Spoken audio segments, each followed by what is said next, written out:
जय हिंद दोस्तों, Sandeep tricky math special YouTube channel में आप सभी का स्वागत है। बिहार पुलिस मद निषेध 2023 ये इसका प्रैक्टिस सेट नंबर 23 है। प्रैक्टिस सेट नंबर 1 से लेकर 22 तक अगर नहीं देखे होंगे तो उसके लिए प्लेलिस्ट बना दी है, वहाँ से जाकर आप सारी वीडियो देख सकते हैं। बिहार पुलिस मद निषेध का डेली वीडियो जो 7 बजे आता था शाम को, अब डेली आपको शाम 6:30 बजे आएगा। तो जल्दी से इस लाइव सेशन में जुड़ जाइए। इस प्रैक्टिस सेट का PDF है जो कि आपको मिलेगा। इसके लिए आपको टेलीग्राम ग्रुप बना है, वहाँ से जाकर आप ज्वाइन कर सकते हैं। उसका लिंक इसी वीडियो के नीचे डिस्क्रिप्शन में मिल जाएगा, वहाँ से आप पहले ज्वाइन कीजिए और उस ग्रुप में ये PDF डाल दिया जाएगा, वहाँ से जाकर आप डाउनलोड कर सकते हैं। तो वीडियो स्टार्ट करते हैं और चलते हैं प्रश्न की तरफ। तो एक नवा प्रश्न है आपके सामने कि अंधेरी नगरी चौपट राजा नाटक के लेखक किसने लिखा है, आपको बताना है। 4 ऑप्शन है आपके सामने, जल्दी से कमेंट कीजिए इस प्रश्न का सही आंसर क्या है। तो देखिए इस प्रश्न का राइट आंसर हो जाएगा option number D, Bharatendu Harishchandra. चलिए सेकंड नंबर क्वेश्चन देखते हैं। प्रश्न है कि छपाई में प्रयोग की जाने वाली स्याही किसके अपघटन से प्राप्त होता है। बेहद इंपॉर्टेंट प्रश्न है, आप टाइम ले सकते हैं और सही जवाब दीजिए। इस प्रश्न का सही आंसर क्या है। वीडियो आपको अच्छा लगे तो इसको लाइक कीजिए और अपने दोस्तों के पास ज़्यादा से ज़्यादा इस वीडियो को शेयर कीजिए। और इस चैनल से पहली बार जुड़े होंगे तो इस चैनल को सब्सक्राइब कर लीजिए। तो 2 नंबर प्रश्न का आंसर हो जाएगा ऑप्शन नंबर बी, मीथेन। चलिए थर्ड नंबर प्रश्न देखते हैं। प्रश्न किसने कहा था कि आज़ादी हमारी पहुंच के अंतर्गत है, हमें इससे कस कर पकड़ना चाहिए। बेहद इंपॉर्टेंट प्रश्न है, बताइए इस प्रश्न का राइट आंसर क्या होगा। देखिए 4 ऑप्शन है, महात्मा गांधी, सुभाष चंद्र बोस, जवाहरलाल नेहरू और शौकत अली। तो बताइए जितने भी स्टूडेंट यहाँ पर ऑप्शन नंबर ए के साथ जा रहे हैं, बिल्कुल सही जवाब है महात्मा गांधी। चलिए 4 नंबर प्रश्न देखते हैं। मदर टेरेसा के द्वारा स्थापित धर्म संघ कहलाता है।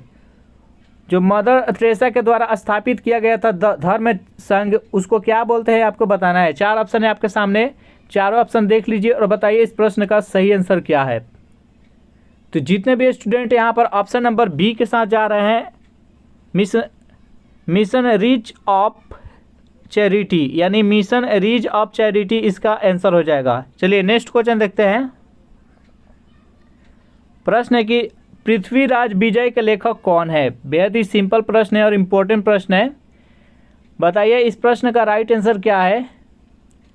तो देखिए पृथ्वीराज विजय के लेखक है वो है ऑप्शन नंबर बी, यानी पृथ्वीराज। चलिए नेक्स्ट क्वेश्चन देखते हैं। 6 नंबर क्वेश्चन है कि किस मुगल सम्राट के शासनकाल में इंग्लिश ईस्ट इंडिया कंपनी ने भारत में सर्वप्रथम कारखाना स्थापित किया था। बताइए इस प्रश्न का राइट आंसर क्या है। 4 ऑप्शन है आपके सामने, अकबर, जहांगीर, शाहजहां, औरंगजेब। बताइए चारों ऑप्शन में से इस प्रश्न का राइट आंसर क्या है। तो जितने भी स्टूडेंट यहाँ पर ऑप्शन नंबर बी के साथ जा रहे हैं, तो बी इसका बिल्कुल राइट आंसर हो जाएगा, जहांगीर। चलिए नेक्स्ट क्वेश्चन देखते हैं। प्रश्न की किसे सर्वश्रेष्ठ स्तूप मानते हैं। अमरावती, भरहुत, सांची और सारनाथ। तो बताइए 7 नंबर प्रश्न का आंसर क्या होगा, किसे सर्वश्रेष्ठ स्तूप माना जाता है। तो सांची का स्तूप को सर्वश्रेष्ठ स्तूप माना जाता है। तो इस प्रश्न का राइट आंसर हो जाएगा ऑप्शन नंबर सी। चलिए नेक्स्ट क्वेश्चन देखते हैं। 8 नंबर प्रश्न है कि मंत्रिपरिषद की बैठक की अध्यक्षता कौन करता है। बेहद ही इंपॉर्टेंट प्रश्न है, बताइए इस प्रश्न का राइट आंसर क्या होगा। कमेंट कीजिए जल्दी से और इस वीडियो को लाइक कर दीजिए जितने भी स्टूडेंट अभी तक लाइक नहीं किए होंगे। तो मंत्रिपरिषद की बैठक कौन करता है, इसका अध्यक्षता आपको बताना है। राष्ट्रपति, प्रधानमंत्री, मंत्रिमंडल के सचिव और लोकसभा के अध्यक्ष। तो 8 नंबर प्रश्न का आंसर हो जाएगा ऑप्शन नंबर ए, प्रधानमंत्री। चलिए नेक्स्ट क्वेश्चन देखते हैं। प्रश्न 9 नंबर, स्वराज आम जनता की होनी चाहिए, केवल वर्गों के लिए नहीं, यह कथन किसका है। इंपॉर्टेंट प्रश्न है, बताइए इस प्रश्न का राइट आंसर क्या है कि जो स्वराज है वो आम जनता की होनी चाहिए, केवल वर्गों के लिए नहीं। 4 ऑप्शन है, चित्तरंजन दास, सी राजगोपालचारी, मोतीलाल नेहरू और बाल गंगाधर तिलक। तो 9 नंबर प्रश्न का जल्दी से कमेंट कीजिए कि इसका राइट आंसर क्या है।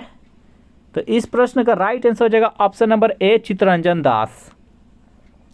चलिए 10 नंबर प्रश्न देखते हैं। प्रश्न है कि भारत में सबसे ऊंचा पठार कौन सा है। इम्पोर्टेंट प्रश्न है ये, बार बार एग्जाम में पूछा जाता है कि भारत में सबसे ऊंचा पठार कौन सा है। तो जल्दी से कमेंट कीजिए, जितने भी स्टूडेंट जुड़े हुए हैं जल्दी जल्दी कमेंट कीजिए इस प्रश्न का राइट आंसर क्या है। मालवा का पठार, छोटा नागपुर का पठार, ढक्कन का पठार और बघेलखंड पठार। बताइए इस प्रश्न का राइट आंसर क्या है। तो इस प्रश्न का राइट आंसर हो जाएगा ऑप्शन नंबर सी, दक्कन का पठार। चलिए नेक्स्ट क्वेश्चन देखते हैं। प्रश्न यहाँ पर है, हरित क्रांति सबसे अधिक सफल रही। आपको बताना है कि हरित क्रांति में किस फसल के उत्पादन पर जोर दिया गया था, और ये जो हरित क्रांति लाया गया था ये किस राज्य में सबसे ज़्यादा सक्सेस हुआ था, आपको बताना है। पंजाब तमिलनाडु में, पंजाब हरियाणा उत्तर प्रदेश में, हरियाणा में और उत्तर प्रदेश महाराष्ट्र में। तो जितने भी स्टूडेंट यहाँ पर ऑप्शन नंबर बी के साथ जा रहे हैं, पंजाब हरियाणा उत्तर प्रदेश, बिल्कुल सही जवाब है। चलिए 12वां प्रश्न देखते हैं। प्रश्न है कि किस देश का अलिखित संविधान है, यानी वहाँ तो संविधान है लेकिन वह लिखित नहीं है। यूएसए, यूके, पाकिस्तान और भारत। बताइए इस प्रश्न का राइट आंसर क्या है कि किस देश का लिखित संविधान है। तो इस प्रश्न का राइट आंसर हो जाएगा option number B, United Kingdom. Next यहाँ पर 13वां प्रश्न है कि डायनासोर का काल आज से कितने वर्ष पहले था, यानी पृथ्वी पर जो डायनासोर आया था उसका काल आज से कितना साल पहले था, आपको बताना है। बेहद इंपॉर्टेंट प्रश्न है। बताइए इस प्रश्न का राइट आंसर क्या है। तो यहाँ पर जितने भी स्टूडेंट ऑप्शन नंबर ए के साथ जा रहे हैं, 5 करोड़ वर्ष पूर्व, बिल्कुल सही जवाब है। नेक्स्ट क्वेश्चन देखते हैं यहाँ पर 14 नंबर की, गुप्त काल के किस शासक को कविराज कहा जाता है। बताइए इस प्रश्न का राइट आंसर क्या है। 4 ऑप्शन है, श्रीगुप्त, चंद्रगुप्त द्वितीय, समुद्रगुप्त और स्कंदगुप्त। तो यहाँ पर समुद्रगुप्त को ही गुप्त काल के कविराज कहा जाता है। तो इसका राइट आंसर है ऑप्शन नंबर सी। नेक्स्ट यहाँ पर 15वां प्रश्न है कि फतेहपुर सीकरी का निर्माण किसने किया था। अकबर के द्वारा, शेरशाह के द्वारा, शाहजहां के द्वारा और बाबर के द्वारा। बताइए इस प्रश्न का राइट आंसर क्या है। फतेहपुर सीकरी का निर्माण किसने करवाया था। तो ये अकबर के द्वारा करवाया गया था। तो इसका राइट आंसर हो जाएगा ऑप्शन नंबर ए। नेक्स्ट यहाँ पर 16वां प्रश्न है, कौन अपने को ईश्वर का अभिशाप कहता था। बताइए इस प्रश्न का राइट आंसर क्या होगा। 4 ऑप्शन है आपके सामने, जल्दी से चारों ऑप्शन देखकर बताइए इसका सही जवाब क्या है। किसने अपने आप को ईश्वर का अभिशाप बोलते थे, आपको बताना है। तो जितने भी स्टूडेंट यहाँ पर ऑप्शन नंबर ए के साथ जा रहे हैं, चंगेज़ खान, बिल्कुल सही जवाब है। चलिए नेक्स्ट क्वेश्चन देखते हैं। प्रश्न है कि सिंधु सभ्यता का महान स्नानगार कहाँ से प्राप्त हुआ था। बेहद इम्पोर्टेंट प्रश्न है कि जो सिंधु सभ्यता में महान, बहुत ही विशाल स्नानगार है जो कि प्राप्त हुआ था, वो कहाँ से प्राप्त हुआ था, आपको बताना है। मोहनजोदड़ो से, हड़प्पा से, लोथल से और कालीबंगा से। तो इस प्रश्न का सही आंसर हो जाएगा ऑप्शन नंबर ए, मोहनजोदड़ो से। नेक्स्ट यहाँ पर 18वां प्रश्न देखते हैं। प्रश्न है कि कोणार्क का सूर्य मंदिर किसने बनवाया था। बताइए इस प्रश्न का राइट आंसर क्या होगा कि कोणार्क में जो सूर्य मंदिर स्थित है वो किसके द्वारा बनवाया गया था। नरसिंह देव के द्वारा, राजेंद्र चोल के द्वारा, अशोक के द्वारा, कृष्ण देव राय के द्वारा। तो 18वां प्रश्न का राइट आंसर हो जाएगा option number A, Narsingh Dev के द्वारा। 19वां प्रश्न देखते हैं। विश्व का सबसे बड़ा द्वीप निम्न में से कौन सा है। बताइए इस प्रश्न का सही आंसर क्या होगा। विश्व का सबसे बड़ा द्वीप कौन सा है। आइसलैंड, इंडोनेशिया, मेडागास्कर और ग्रीनलैंड। द्वीप होता है जिसके चारों तरफ पानी होता है। तो बताइए सबसे बड़ा द्वीप कौन सा है। तो सबसे बड़ा जो द्वीप है वो ग्रीनलैंड है। तो इसका राइट आंसर हो जाएगा ऑप्शन नंबर डी। नेक्स्ट यहाँ पर 20वां प्रश्न है कि भारत की तटरेखा की लंबाई कितनी है। लगभग में यहाँ पर बताना है कि तटरेखा की लंबाई भारत की कितनी है। 3500 किलोमीटर, 800 किलोमीटर, 6000 किलोमीटर और 7500 किलोमीटर। बताइए इस प्रश्न का राइट आंसर क्या होगा। 20वें प्रश्न का आंसर जल्दी से दीजिए। तो देखिए भारत की तटरेखा की लंबाई लगभग है 7500 किलोमीटर।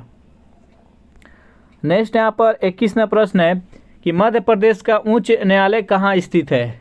4 ऑप्शन है, भोपाल में, जबलपुर में, ग्वालियर में, इंदौर में। तो इसका सही ऑप्शन का चुनाव कीजिए और बताइए इस प्रश्न का राइट आंसर क्या है। मध्य प्रदेश का उच्च न्यायालय कहाँ स्थित है। तो जितने भी स्टूडेंट यहाँ पर ऑप्शन नंबर बी के साथ जा रहे हैं, जबलपुर बिल्कुल सही जवाब हो जाएगा। नेक्स्ट यहाँ पर 22वां प्रश्न देखते हैं कि महासागर में ऊंची जल तरंगे कैसी होती है, किस कारण से होती है आपको बताना है। भूकंप से, सूर्य से, तारे से, चंद्रमा से। तो जो महासागर में ऊंची ऊंची लहरें उठती है वो चंद्रमा के कारण होती है। तो इसका राइट आंसर हो जाएगा option number D. Next question है कि संविधान के जो उद्देशिका प्रस्तावना का संशोधन कितनी बार किया गया है, यानी संविधान का जो प्रस्तावना है उसको कितने बार संशोधन किया गया है आपको बताना है। 3 बार, 2 बार, 1 बार संशोधित नहीं किया गया है। तो जितने भी स्टूडेंट यहाँ पर ऑप्शन नंबर सी के साथ जा रहे हैं बिल्कुल सही जवाब है। भारतीय संविधान के प्रस्तावना में केवल 1 बार संशोधन किया गया है। 24वां प्रश्न है कि किस मुगल बादशाह के शासनकाल को स्थापत्य स्वर्ण युग कहा जाता है। हुमायूं के, अकबर के, जहांगीर के, शाहजहां के। बिल्कुल ही सिंपल और महत्वपूर्ण प्रश्न है। आप बताइए इस प्रश्न का सही आंसर क्या है, जल्दी से कमेंट कीजिए। और अभी तक इस वीडियो को लाइक नहीं किए होंगे तो लाइक कर दीजिए। तो देखिए इस प्रश्न का सही आंसर हो जाएगा option number D, Shahjahan. Next यहाँ पर 25वां प्रश्न देखते हैं कि खालसा पंथ की स्थापना किसने की थी। बेहद इंपॉर्टेंट प्रश्न है, जल्दी से कमेंट कीजिए इस प्रश्न का सही आंसर क्या है। 4 ऑप्शन है, गुरु रामदास, गुरु अमरदास, गुरु हरगोविंद सिंह और डी है गुरु गोविंद सिंह। बताइए इस प्रश्न का सही आंसर क्या है। खालसा पंथ की स्थापना किसके द्वारा किया गया था। तो जितने भी स्टूडेंट यहाँ पर ऑप्शन नंबर डी के साथ जा रहे हैं बिल्कुल सही जवाब हो जाएगा गुरु गोविंद सिंह। नेक्स्ट यहाँ पर 26वां प्रश्न है कि भारत में अस्थाई बंदोबस्त किसने लागू किया। बेहद ही इंपॉर्टेंट प्रश्न है, बताइए इस प्रश्न का सही आंसर क्या है। भारत में अस्थाई बंदोबस्त किसने लागू किया था। Lord Cornwallis, Lord Dalhousie, Lord Canning और लॉर्ड क्लाइव। तो बताइए इस प्रश्न का सही आंसर क्या है, जल्दी से कमेंट कीजिए। तो जो भी स्टूडेंट यहाँ पर ऑप्शन नंबर ए बता रहे हैं लॉर्ड कॉर्नवालिस बिल्कुल सही जवाब है। चलिए 27वां प्रश्न है कि गुरु गोविंद सिंह का जन्म कब हुआ था। 1666, 1662, 1680 और 1699। तो इस प्रश्न का सही आंसर क्या है, जल्दी से कमेंट कीजिए। इस प्रश्न का राइट आंसर क्या होगा। इस प्रश्न का राइट आंसर हो जाएगा ऑप्शन नंबर ए, 1666 ईस्वी में गुरु गोविंद सिंह का जन्म हुआ था। नेक्स्ट यहाँ पर 28वां प्रश्न है, टीपू सुल्तान ने अपनी राजधानी कहाँ स्थापित किया था। बीजापुर में, श्रीरंगपट्टनम में, मैसूर में और नासिक में। तो टीपू सुल्तान अपना राजधानी कहाँ स्थापित किया था आपको बताना है। इस प्रश्न का राइट आंसर क्या है, जल्दी से कमेंट कीजिए। तो जितने भी स्टूडेंट यहाँ पर ऑप्शन नंबर बी बता रहे हैं श्रीरंगपट्टनम बिल्कुल सही जवाब है। 29वां प्रश्न देखते हैं, मोपला विद्रोह बेहद इंपॉर्टेंट प्रश्न है। मोपला विद्रोह सर्वप्रथम कहाँ पर हुआ था। तमिलनाडु में, केरल में, आंध्र प्रदेश, महाराष्ट्र में।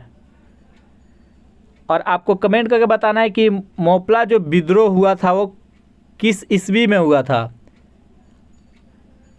और उस समय भारत में एक प्रचलित आंदोलन हुआ था, वो था असहयोग आंदोलन। तो ये भी ध्यान में रखिएगा। इस प्रश्न का राइट आंसर हो जाएगा ऑप्शन नंबर बी, केरल। 30वां प्रश्न है, यूरोप का मरीज किसे कहा जाता है। इंपॉर्टेंट प्रश्न है। इटली, जर्मनी, फ्रांस, तुर्की, किस देश को यूरोप का मरीज कहा जाता है। बताइए इस प्रश्न का सही आंसर क्या है। जितने भी स्टूडेंट ऑप्शन नंबर डी के साथ जा रहे हैं बिल्कुल सही जवाब है। तो इसमें टोटल हम 30 प्रश्न कराए हैं। आपको बताना है कि 30 में से आप कितने का सही जवाब दे पाए हैं। वीडियो आपको कैसा लगा है आप ज़रूर कमेंट करके बताइएगा। अगर वीडियो आपको अच्छा लगा होगा तो इस वीडियो को लाइक कर दीजिएगा, अपने दोस्तों के पास शेयर कर दीजिएगा। अगर इस चैनल से पहली बार जुड़े होंगे तो चैनल को प्लीज़ सब्सक्राइब कर लीजिएगा। और अगर इसका PDF आपको चाहिए तो टेलीग्राम का लिंक इसी वीडियो के नीचे डिस्क्रिप्शन में मिल जाएगा, वहाँ से जाकर इसका PDF आप डाउनलोड कर लेंगे, वहाँ पर मिल जाएगा आपको। तो thanks for watching this video, मिलते हैं नेक्स्ट वीडियो में।